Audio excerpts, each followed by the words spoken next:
Good afternoon. Welcome back to Kari Moody. Today is Saturday, August 23rd, 2025.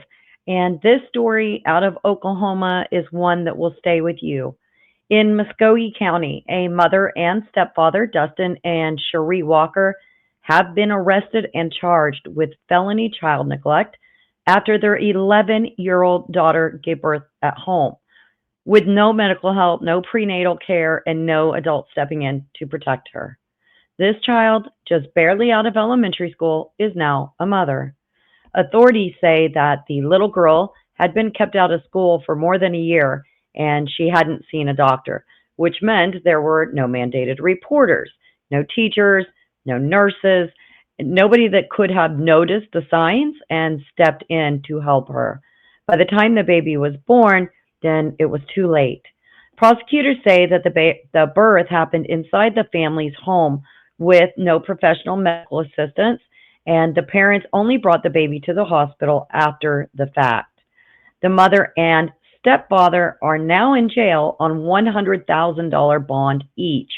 And get this, DNA testing is underway to determine the identity of the baby's father.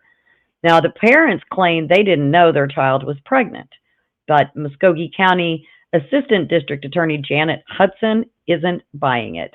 She says the child is small for her age, but the baby was a normal-sized newborn, something nearly impossible not to notice on an 11-year-old.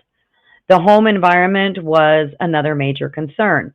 A neighbor told reporters she had been calling law enforcement for years about the conditions.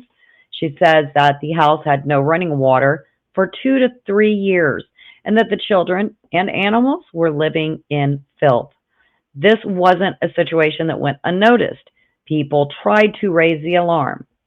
But once again, it wasn't enough.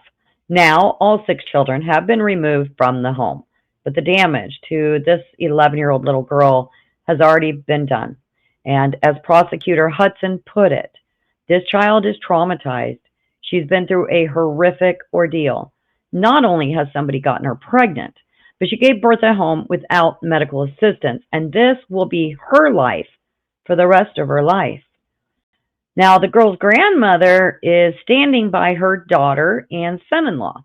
She told media the family truly didn't know that the girl was pregnant, and they claim that the father of the baby is, get this, a 12-year-old boy that the grandmother once babysat and that the 11-year-old little girl once played with. She described it, the grandmother that is, described it as a quote-unquote case of kids being curious. But prosecutors obviously are not convinced. Neither am I. They're continuing the investigation while they wait for DNA test results, and additional charges may be filed depending on what that testing shows. This case is heartbreaking on every level. A child has been robbed of her childhood, and once again, a system that didn't respond. And neighbors who say they tried, but no one listened until it was too late. How many times are we going to have to hear this before something is changed? I'll be following this story closely, and I'll update you as soon as more information becomes available, but especially once those DNA results come back. This is Kari Moody, and I hope you all have a wonderful weekend. Please take care of you and yours. I'll talk to you soon. Bye-bye.